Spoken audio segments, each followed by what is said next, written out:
Thank you everyone for coming tonight to Zoom training.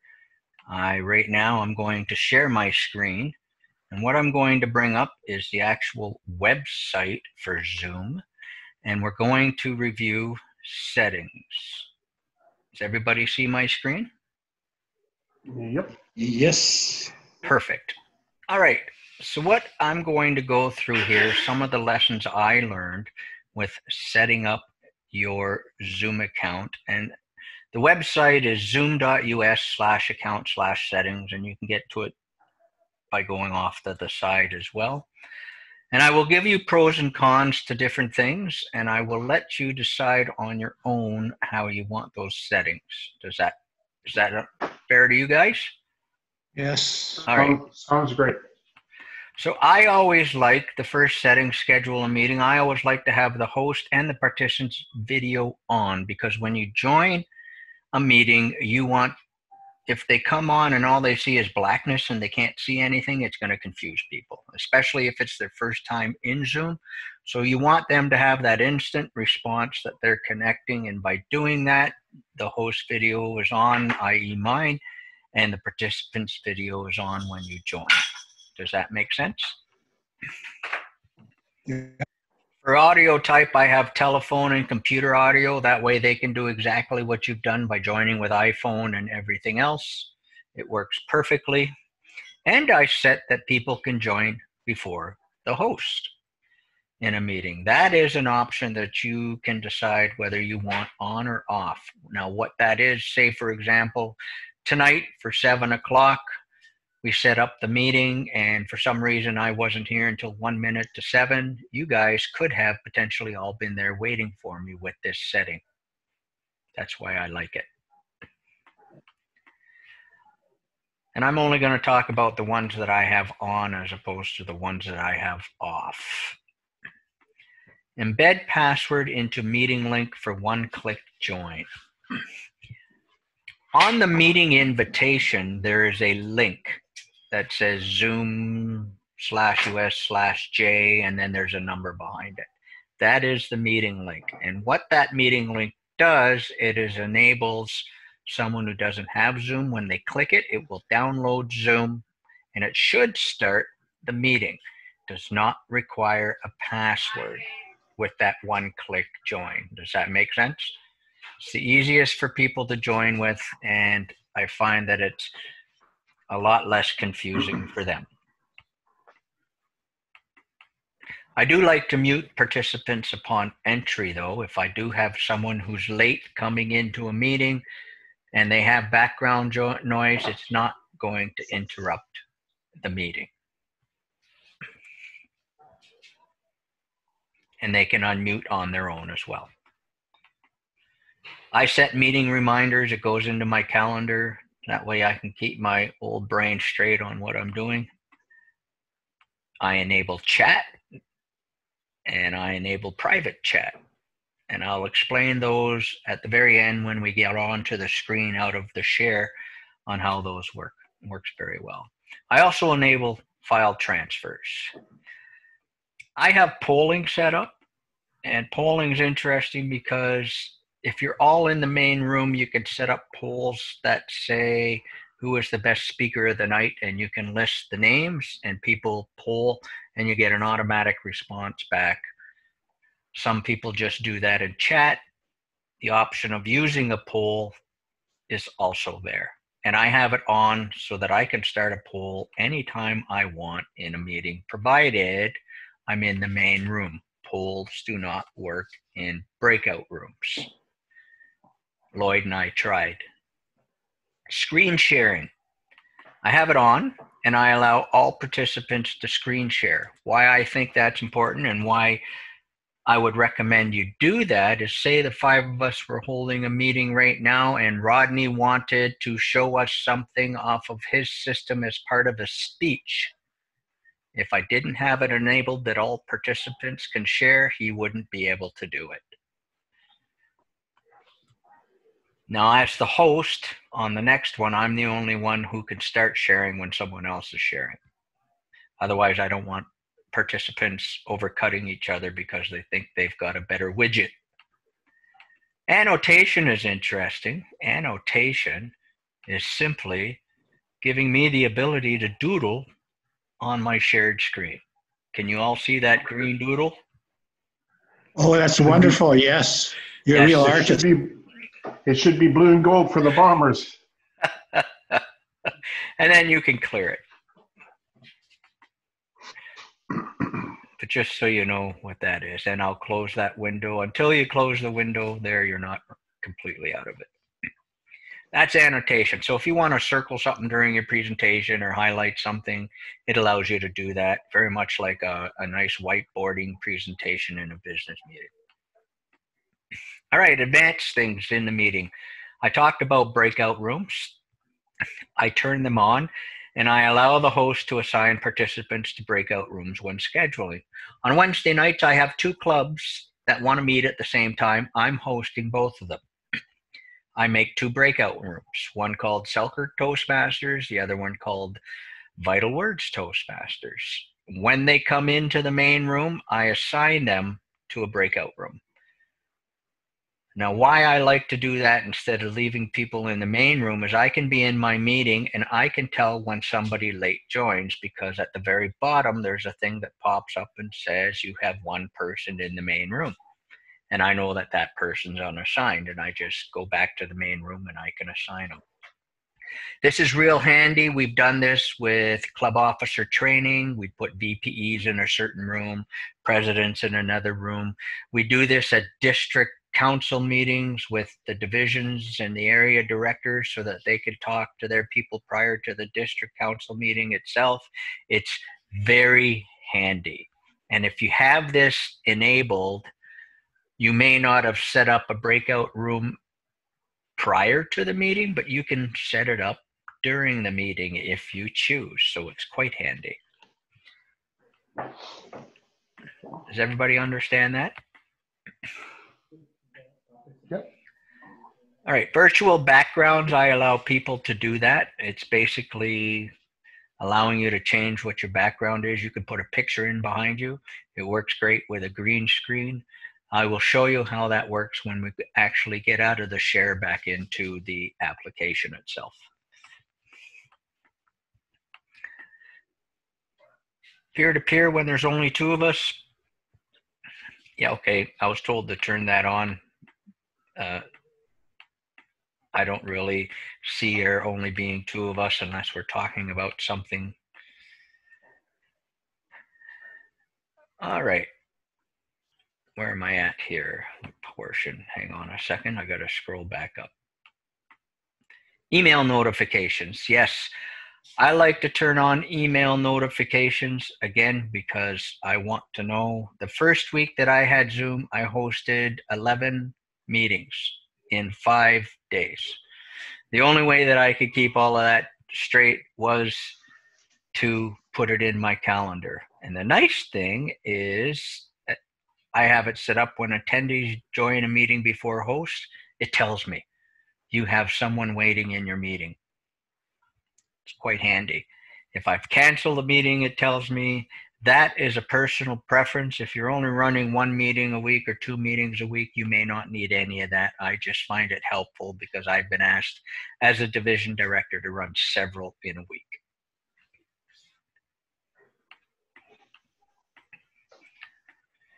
Zoom rooms. Zoom rooms are more for a business end of it, where you can set up separate rooms. I haven't played with Zoom rooms, although I've had it enabled.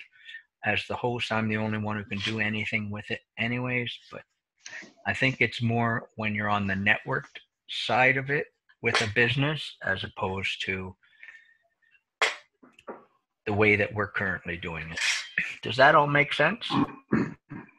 Does anyone have any questions with any of those settings or anything else before we go on? Yeah, Joy had a question about being able to switch between rooms. Yes, you can do that. So when we get back to the main room, what I'll do is I'll actually create 2 breakout rooms. I'll assign you guys and I'll show you how I can move you back and forth. Just remind me when we get to that point. Does that make sense, Laverne? Sorry? So remind me when we get to the point of escaping the shares, because I'm going to do this share and I'm going to do another share, and then we're going to go back to the main screen where we all started from. When we get back to that main screen, I will show you.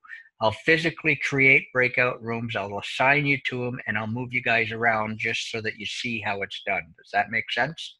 Yes. So I'm going to stop this share, and I'm going to start another share. All right. So when you open the Zoom application, this is what it looks like. And I learned my lesson the hard way from the first time doing this, that I can't actually share the application itself. It does not show up on your end if I share it. So I had to make screenshots and PowerPoints to be able to explain this to you. Now across the top, everybody sees where I'm wiggling my mouse there. I'm in the home screen. You have a chat screen, you have meetings, and you have contacts. You can add contacts into here, and you can set up meetings directly with contacts this way. Mostly I use the meetings and the home from the top side, and then everything I do is within the meeting. You can just experiment with those if you wish. Now I'm going to move this down. Does everybody see where it says DS with a little green light over here, where my mouse is in the corner? Yep. All right. What that means, DS, obviously, Dave Story, it's using my initials. The little green light means that I'm available for a meeting. If I were busy, if I were to open up my application and look in it right now, it would actually put a red camera like you see in the new meeting across there, meaning that I was not available because I'm currently in a meeting.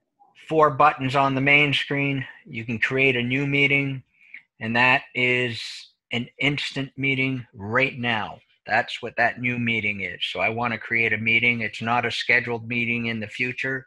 It's a new meeting right now. I can join a meeting. This is a nice screen because that's where you type in your name and the meeting ID in when you open up the app. Everybody remember doing that to get into this meeting? That's exactly what that button is. You're going to join somebody else's meeting using their Zoom ID that they sent you. Schedule a meeting is just that. I can click on that and I can schedule a meeting. And then share screen is just exactly what it says. So now let me go to the next screen here. This is what the meeting screen looks like once you've created it. And as you can see, I've got several meetings going on here at the same time. Now I will make caution to you. When you have a Zoom account, you have what's called a personal meeting ID, PMI. And it is a 10-digit number. I do not like using my PMI for meetings. I like creating unique meeting IDs, and that goes back to the settings. So every meeting that I create, providing they're different, has a unique meeting ID. When I create my club meetings, I can do a reoccurring meeting once weekly, and it'll have the same ID. You can also do that. So in here you have a start, and you can copy the invitation right here, as you can see. You can also show the meeting invitation, which I'll show you on the next screen. You can edit, delete, all of these things. It's fairly simple. It's not overly complicated, which is why I like this program, because it's very easy to learn. So there, I said where you can show your meeting invitation. So this is the invitation for the highlighted meeting I have on the left. If I wanted to send this to somebody, I would click on copy invitation right there to the left or the right of the start. And I could open up my email and I can paste it in an email and send it to you. That's normally how I do it. I have free Toast hosts, so I can actually send it to my 3977.members or whatever the free Toast host address is for all of my members. And they all get that invitation because their individual emails are part of that group email account. Or you can send it individually as you wish. So I can actually, from here, if someone says, David, I want your invitation to a meeting that you're running, say, on Sunday, March 29th. I can actually go in there if this was prior, and I can actually click on that, copy the invitation on the right-hand side, and send it out that way. It's very handy. Very, very handy. I can click on any meeting and do the copy invitation and send it out in an email. All right, so there's the join the meeting screen, exactly like I said. Pretty simple. And this is scheduling a meeting. This is the options that you have when you're scheduling a meeting. You can give it a name. You set the time, the duration of the meeting. And because I have the pro version, I can set this for 24 hours if I want. I set my time zone, and then right underneath that, you see recurring meeting. So I have, since starting this upcoming meeting with my club, set recurring meeting with the same ID so that they don't always have to wait for a new ID. And you see the meeting ID I generate automatically. That's going to give it a unique number for every meeting that I create, unless it's recurring. If I recommend not using your personal meeting ID, because that's on all the time basically, and you don't want people going in under that and sharing that. I don't select require meeting password. It's just easier. Video host. At this point, I had them off. I've actually since changed it default to on for both participants and host. And the audio, as it says in the setting, was telephone and computer audio, and my calendars, my Google Calendars. Pretty straightforward. And that's that. So I'm going to stop the share and go back to our main screen here, and I'm going to talk a little bit about this from within inside the meeting. Everybody following me so far? Yes. All right. The biggest thing that you want to teach your people when they come on is how to start and stop their audio and start and stop their video. Now for tablets and iPads, it's a little different because you won't be able to get everything on the bottom. There may be a more section on the bottom where you have to go to in order to see stop video or whatever. Depending on the device you're using, they're all a little bit different. I don't know. On my iPad, all I do is I touch the top and Yep. I get a drop, and I got the mute button. There's a stop video. There's a share, connect, participants, and then there's the three dots that says more. Perfect. And then when you hit that, that's when you just get into your chat and all that other stuff. Perfect. So I recommend that the first time you run a meeting with your club, if they're not used to a Zoom meeting, is you open up the room 15 minutes earlier and tell people to log in 15 minutes earlier so you can go over how to do these things during a meeting without actually running into your meeting time, so you can schedule your meeting for your normal length. And yes, mute and stop audio. Now, if you see beside stop audio, there's an up arrow on the bottom of your screen or top of your screen. Click that. Click that up arrow. Well, it tells you automatically what you're using for your video, but it also, and you may have to go to additional settings underneath, choose virtual background. So I'm going to click on that, and I'm going to change my background. Oh, that's not showing. It's my light in the corner interfering, but I can change it to different things. Timing, colors. Oh yeah, I see Laverne's doing it too. She's got penguins walking on her head. And then you can just change it back afterwards. It works best with a green screen behind you or a green wall. Yeah, I want to get one of those so I can do that, but next on my list of things to do. There you go. Yes. Another thing I recommend that you tell people is beside the mute, there's an up arrow. and you can go in there and you can test your audio settings. Have them do that prior to the meeting just to make sure everything works. The last thing you want is a member coming into a meeting and nothing's working for them and they're trying to get it resolved when you're trying to start the meeting. So have them go through this all ahead of time. It certainly makes things easier. Even if they have to call you, if you're the host, to say, hey, how do I do this? How do I get this working? And that's difficult to troubleshoot from remote because all computers are different and everything else. That's why I got these. It's a USB headphone and speakers and all that, and everything's in here, and it's just, I set it up on my laptop in Windows as an option, and Zoom automatically as soon as I plugged in. Does that make sense? All right. As the host, I can manage participants. I can mute all and unmute all. I can't turn everybody's camera off or on for their video. All I can do is mute you all and unmute you all like this.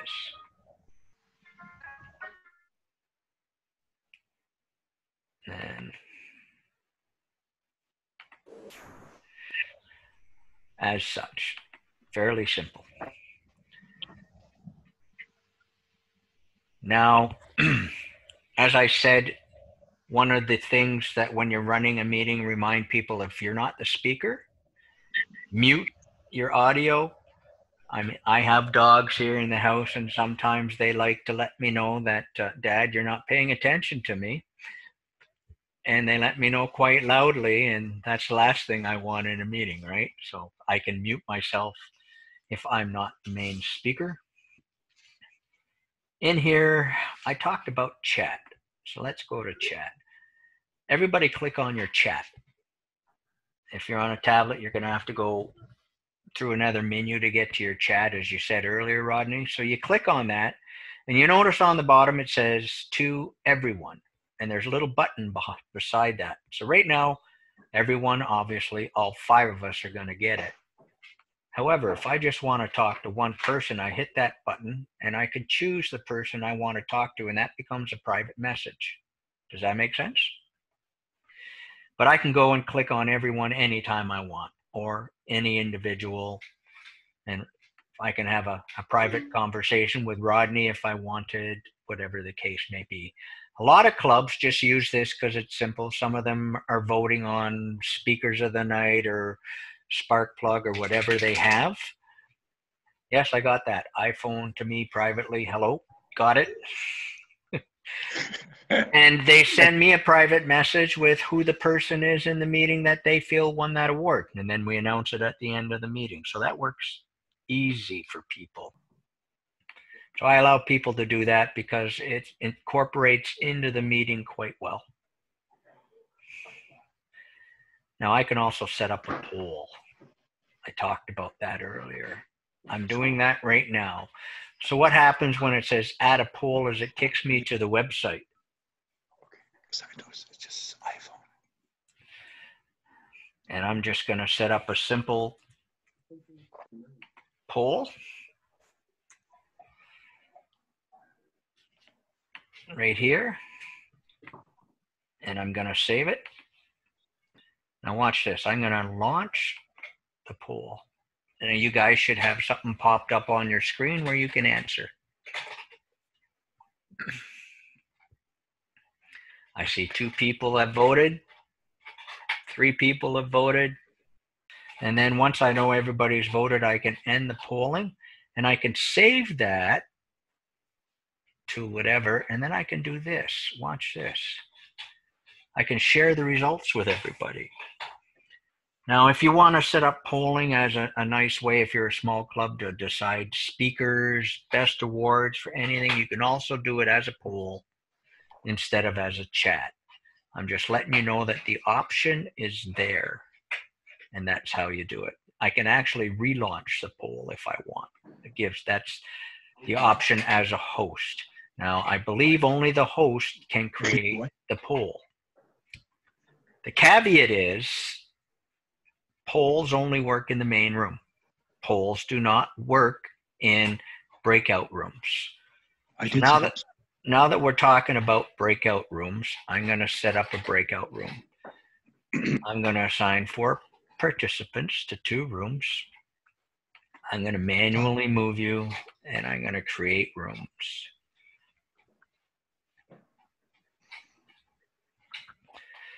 Now, breakout room 1 and breakout room 2. So what happens is I have a window that comes up where I can assign by person. And I'm going to assign 2 of you to one room and 2 of you to another room, and you will see an invitation to join a room after I've assigned you. And I get a notice that says all participants have been invited to join breakout rooms.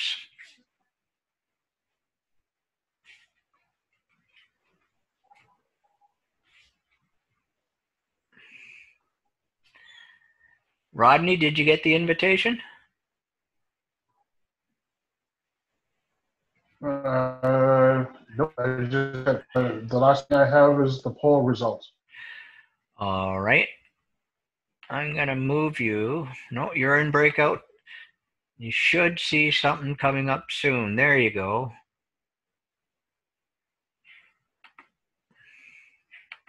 LW, I guess, and an LL for. Okay. So what I get to see here is when I click breakout rooms, I see breakout room 1 and who's in it, breakout room 2 and who's in it, and I can leave a breakout room and join any breakout room I want as the host. Or I can move people within breakout rooms. So now you can hold a meeting in a breakout room here and not bother the other breakout room at all. Does that make sense? Mm-hmm. Yes. So, yeah. So I am going to. Can you share screens in here too, or share your display and all that? You can share screens in a breakout room. Oh yes, share is there. Okay, yeah, good. Okay, how come Joy is by? I assigned Rodney to his own room with iPhone. Oh. So they're in breakout room 2. So I can leave this room and join them. And then once I join them and talk to them and tell them what I told you, I'll close all rooms and we'll go back to the main room. But for now, I'm going to close all rooms. Right. Okay, we're all back into the main room. Can everybody hear me? Yep. Perfect. So I closed the breakout rooms and it gave a minute for everybody to come back. You also have the option of leaving the room on your own to come back. So if you're in a breakout room and you're leaving, you're not leaving the entire meeting, you're just leaving that room and coming to this main screen again. Does that make sense? Right. Like I say, Wednesdays, I run a meeting for 2 clubs. I create 2 rooms. I put the participants in their own rooms, and away we go from there. Works great. Ran it a few times now. Are there any questions on any of that? All right. Well, I guess one question that I have is that in terms of running the breakout rooms and so forth, we're kind of like co-hosts. I'd be lost without Joy as the guru, and so how can we kind of coordinate to make sure that co-hosting is working? Well,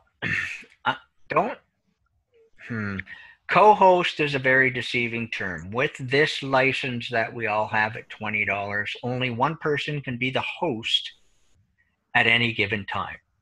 So say, for example, I want to give Rodney the host privileges. I then lose them. I don't have them anymore. I've transferred the host privileges to Rodney, and I'm just like a participant at that time. So I don't like them how they've set up co-hosts. Maybe there's a higher level license where you can actually have a true co-host where you can both have those functions. But in this version, I haven't found a way to do that. It's an either or scenario with those functions. Laverne, have you found the same thing at all, or? Yeah, it's an either or, and they have it so it's handy for you to hand over control for a while. So say you have to be somewhere else or doing something else and you can't be managing at that point in time. You can transfer control to somebody else, and then they can transfer it back to you if you want. But it's only one. You can't have two people controlling things. Right. Now, where that could come in handy, if you so choose, say, for example, Laverne, you were going to set up a meeting for a club. And it's not your club. So you can set up the meeting and transfer that host function to the Toastmaster or whoever on that within the club. And then what you can do is leave meeting, not end meeting. Their meeting still runs with their host until it runs out of time. Does that make sense? Yes. So that's basically what Laverne was talking about with the co-host, and you can transfer it. But I generally, everyone that I'm doing is within my division, and well, hey, they don't mind their division director visiting them within the meetings anyway, so it makes it nice. I think the last thing that I want to talk about, up top or somewhere on your screens, you'll see a button. For mine on my laptop, it's at the top, where it says Speaker View and Gallery View. If you put it in Speaker View, like what you're seeing is what you want to switch to, not what's active on your screen. First of all, let's get that straight. If you click where it says Speaker View and you click on Speaker View, that gives you the speaker in big view and then everybody else on the side, top, bottom, or whatever it is, unless somebody else starts to speak. So someone speak.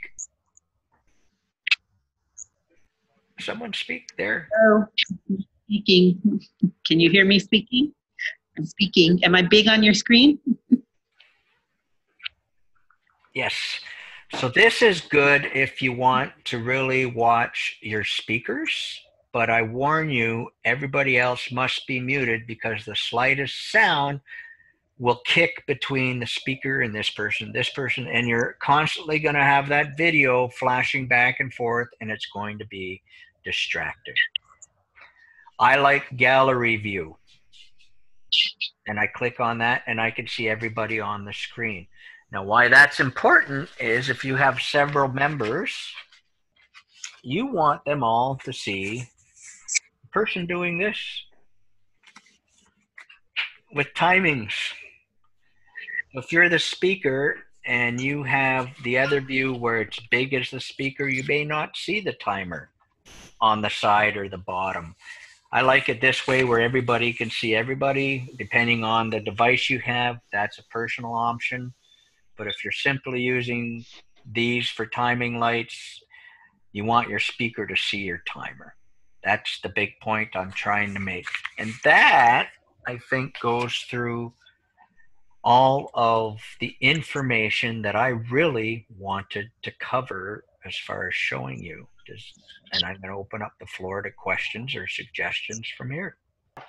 Okay, I'm going to stop the recording now, but thank you everyone for joining. All right, thank you.